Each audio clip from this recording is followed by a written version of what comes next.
大家好，我是曾伟伦。然后我今天主要介绍的是这个 project， 因为这跟今天在这边的主题其实比较有关系。那这个其实是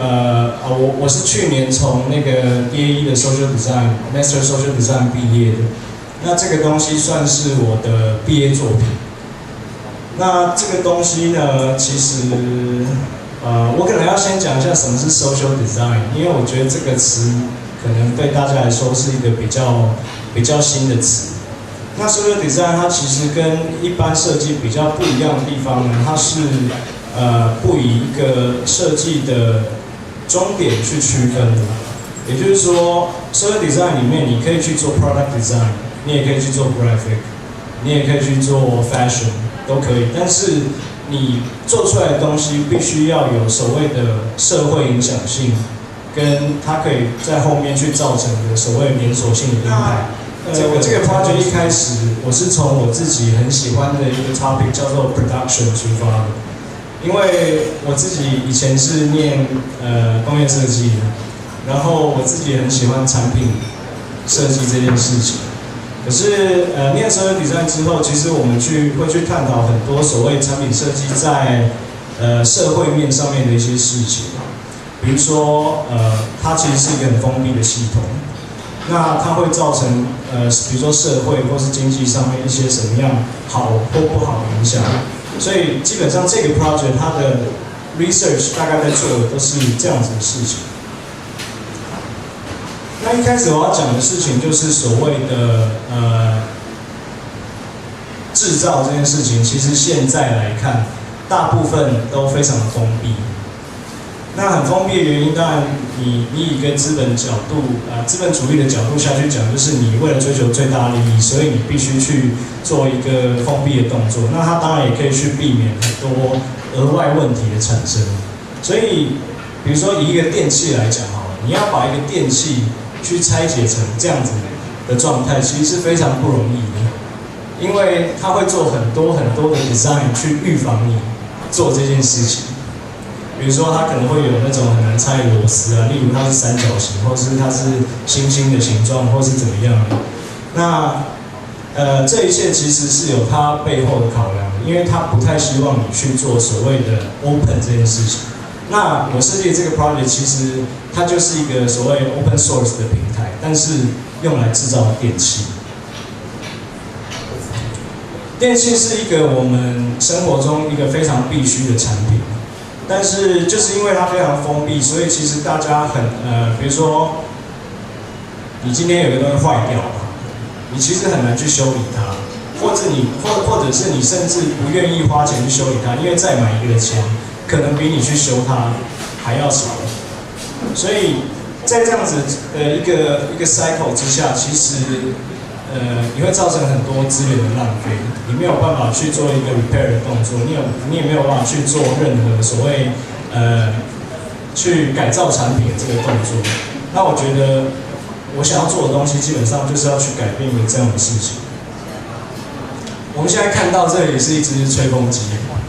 可是呢，如果你把它拆成这样子的时候，其实你看到的就不是一只吹风机，你看到的是一个马达跟一个加热线圈，对吧？那这样子的东西呢，其实我会开始去思考说，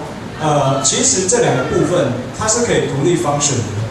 就是它其实是可以拿去做两件不同的独立的事情，但它也可以合在一起变成一只吹风机。所以如果以这个角度来想的话，我就会去想说，那我今天如果我去做一个很像罐头的东西，我叫它 module， 就是一个模组。如果说这个模组里面有所谓的电子零件，比如说不管是灯座啊，还是马达，还是加热线圈什么的话，我是不是可以去把它变成一个像 Lego 的东西去组合它？我一开始的想法是这样，那所以我就开始想说，那我现在要去建立的其实是一个系统。那这个系统呢，它会有所谓的 module， 很多不同公用的 module 去它可以去进行一个组合动作。所以我一开始做的事情就是我去设计了一个 modular structure。所以呢，你可以去把所谓的electronic components，就是电子零件这样的东西去放在这个里面。它其实有点像是比如说我们看那个骇客任务，它里面有那个有那种就是人坐在里面的那种大型机器人，它有点像是这样，就是它是去强化那个人的功能而已，它是一个有点像支架的东西。后来它就变成了一个这样子的 module。那同一个 module 它其实可以拿去变成很多不同种电器。如果说它们都是在相同的一个 working principle 下面，就比如说以这个旋转的 module 来说好了，因为它里面就是马达，它其实可以去变成一个latte mixer 奶泡机，它也可以去变成一个电风扇，就是看你怎么去做。所以呢，它其实在这里面讲2件事情。第一件事情是，你可以自由的去组合很多你想要的东西，然后它可以被重复利用。那在设计这个系统的中间呢，其实我去做了很多 research， 比如说现在这个上面有50个电器，但是其实这50个电器的功能呢，都可以被5个很简单的 module 取代。那这些 module， 比如说它有所谓 rotating module， 我叫 rotating module， 就是它的功能是 spinning， 它就是一个旋转的东西，因为是马达。那还有 lighting module，lighting module 就是一个，其实它只是一个灯座。然后还有比如说 air heating 或是 liquid heating 或是一个加热垫这样子的东西。那大部分的功能其实都可以借由这些东西去达成。但是呢，在做这个的时候啊，因为我们不能说可以这样做，那它就是一个 design。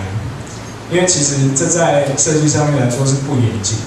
至少我们在第一的时候，他会要求你说，你在写你的 thesis 的时候，你必须去讲出所谓它有可能在社会上造成的所有影响跟问题。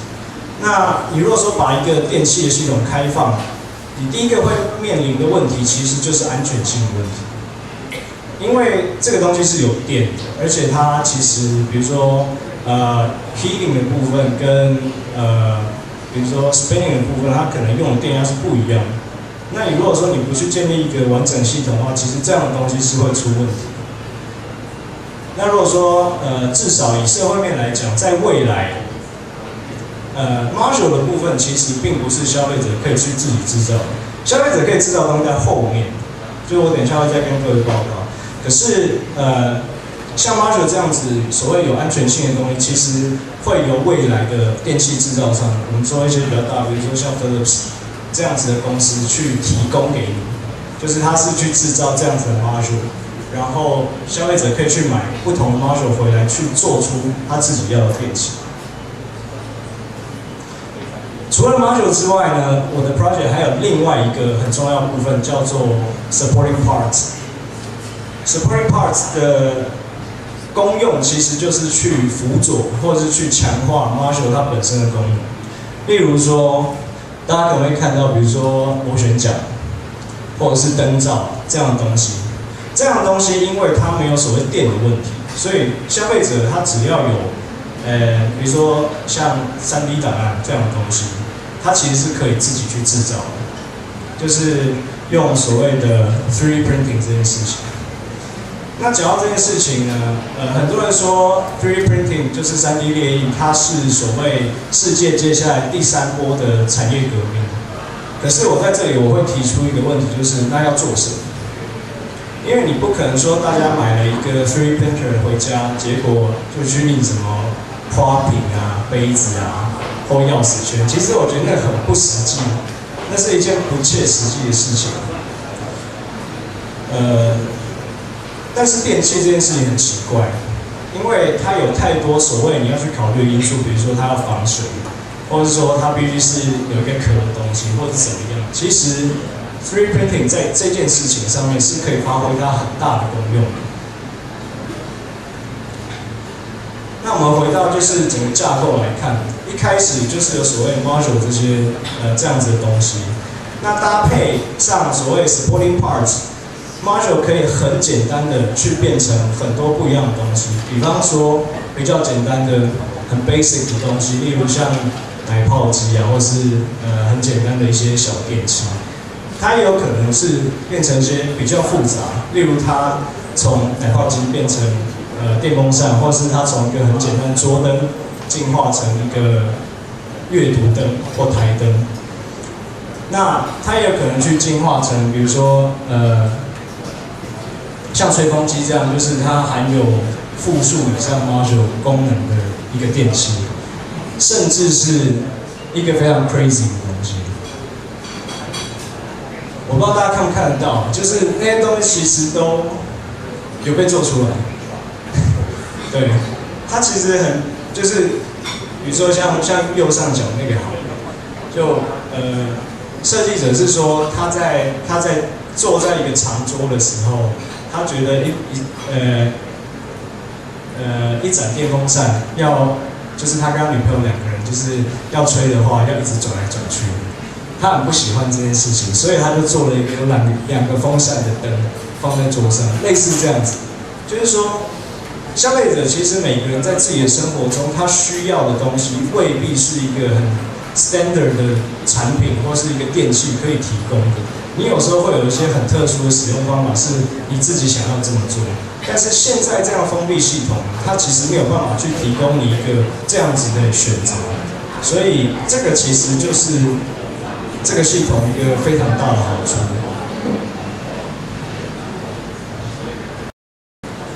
那除了这些之外呢，还有很多社会面的事情，比如说，就消费者本身来讲，你可以去达到所谓客制化这件事情。客制化不只是会体现在我刚刚讲，就是形式上你去改变的电器，你也可能去改变它的材质，或是你去 print 不同的颜色，或者是你今天觉得这个底座的角不好看，你去换一个角。那这件事情呢，在消费者来说，它是一个非常个人化的动作，所以大家是一定会希望可以去创造这样的东西。另一个就是大量制造，其实它有时候创造很多所谓一些我认为是比较奇怪的迷思，比如说品牌啊，或是包装啊，或是所谓我们在我们在设计上常讲 style 这件事情，但是那些东西其实某种层面上，它是在混淆使用者对于一个产品它真正的意义所应该有的一个正确的见解。那如果说以这样的系统来说的话，它其实所有的功能都回到就是最真实的一面。那这个也会造成所谓消费习惯的一个，我觉得消费习惯上的一个冲击。那对社会上来说呢，当然大公司如果他们会想要去发展这样子的一个平台的话，我认为在未来会是非常有潜力的。所以像 module 这种有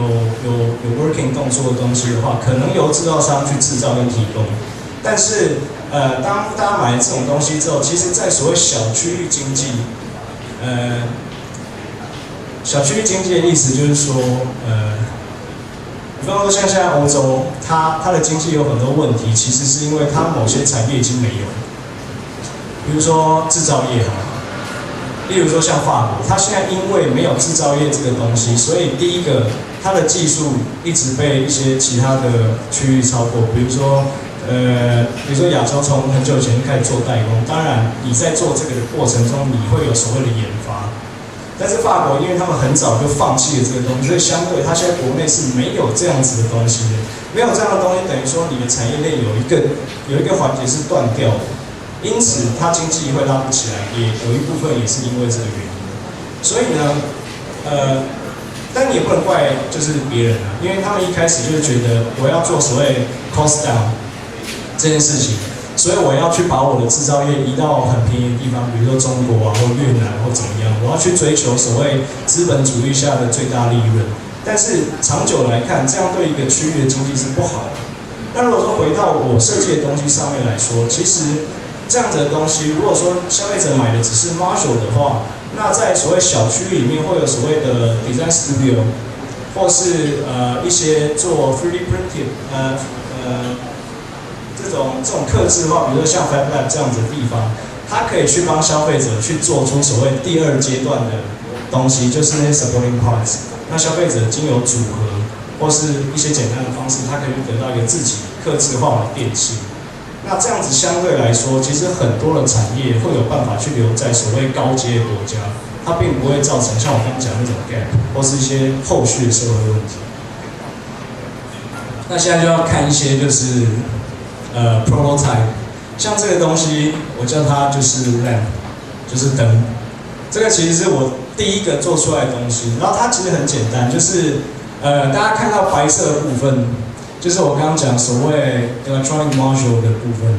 那它其实很简单，就只是搭配了一个底座。不过这个系统当然就是以 prototype 来说，我现在所有的 connection 都是同一规格，所以它是可以组合的。所以像这个其实它的底座就是一个它可以去把电线的接头去固定的一个固定座位，然后我设计一个很简单的小小的角，或者是这个就是 reading lamp， 就是一个台灯，那它算是一个把刚刚那个 lighting module 反过来用的东西。然后这个是 latte mixer， 所以说现在在这个里面啊，就白色这个部分已经不是刚刚看的 lighting module， 它已经变成就是 spinning 的 module 了，它就变成一个旋转的module 在里面，还有电风扇，这个也是一样。然后这个就是咖啡保温垫，然后这个是烧开水的。就是欧洲他们很常用那种便汤器，对，然后吹风机。但是我这个 project 后来并不是只有就是我设计这些东西而已，因为我想要去测试，就是大家对于至少说设计师他对于这样子的一个系统，他的潜力觉得怎么样？所以我把所谓的组合的那个接头的档案，就是 send 给很多不同的设计师。那我希望就是他们看了这个东西之后，如果有兴趣的话，帮我画一些图，就是3D 档案，然后我去把它做出来。所以像这个，现在荧幕上这位呢是Evan 是一个纽约来的设计师，他也在 Design Academy， 然后他那个时候觉得很有趣，所以他就选了 Lighting Module 去做了一个 Projector， 就是投影机。所以你可以看到的就是，结合的平台是我设计的，然后组合的方式也是我设计的 ，module 白色的部分也是我设计的，但是其他的东西都不是我设计的。但是以一个设计师来说，其实他要去运用我创造的这个法则去做一个再创造，其实是很简单的事情。然后这个就是他的东西投出来的效果，他那个时候里面放的是那种底片，对啊，其实效果蛮好的。然后他有去设计，就是所谓你可以去调焦距这件事情，对啊。这个东西呢，是另一个意大利设计师设计的。他为什么要做这样一个灯呢？大家可以看出来，这是个灯嘛，就是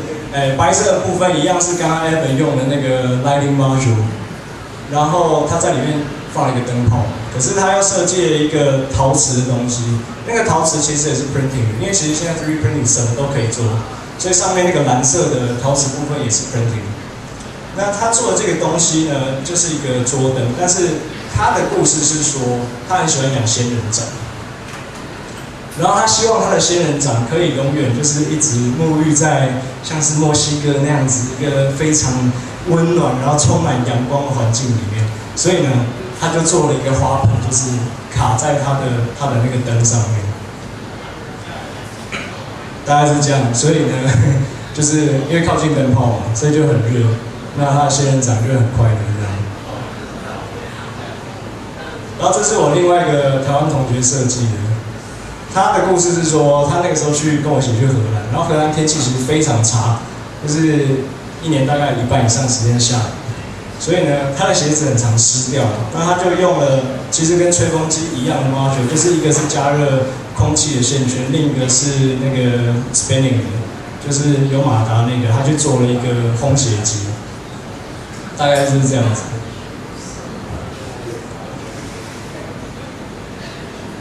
所以说，对啊，大家其实做的都会很个人化，然后它是一个很不一样的东西，但是它的 working principle 其实很简单。那现在这个东西主要是卡在也是技术性上的问题，因为它其实真的要变成一个可以 release 的商品的话，我觉得它还有一段很长的路要走，主要是安全性的问题啊，或者说比如说你要怎么样去做一些耐用性的设计，或是你要怎么去解决一些细节的问题，所以基本上我不太可能自己去发展这个系统，就是目前是希望，如果说有很有能力的公司，他希望可以去认领或是合作的话，那我会觉得很乐意，不然的话就再看。然后最后要讲的是我接下来要做的事情，就是我去年12月回到台湾之后，我成立了一家新的公司，叫做 Danzo。然后我们基本上想要做的事情，就是我们想要把 social design 这件事情去体现在产品设计上，所以我们的东西会跟一般的传统产品设计有一点点不一样。然后很抱歉的是，就是我们其实已经有一些东西在量产，只是就是制造上有一些问题，所以拖到了蛮多的时间。今天没有办法带来跟大家介绍，但是大概就是以后会以这个作为一个台湾品牌。那我想做品牌原因也是因为我觉得只有品牌这件事情，它才会真的把价值留在这个国家。就像法国，它现在就算没有制造业，可是因为它有品牌，所以它借由品牌这件事情，它还是可以去累积很多的资源跟去做 profit 的动作。那我觉得台湾基本上制造业是非常非常厉害的，就是我们可以做很好很好的东西，无奈就是因为没有品牌，所以你只能做代工。那代工相对来说就是砍单就没了。之后是不会继续留在这里，所以我现在想要做的事情就是，我去结合台湾的设计业，那用产品设计这件事情，然后透过 social design 的思维跟我自己的一些喜好，去创造一个品牌。那希望之后它可以真的成长成一个优能见度的品牌，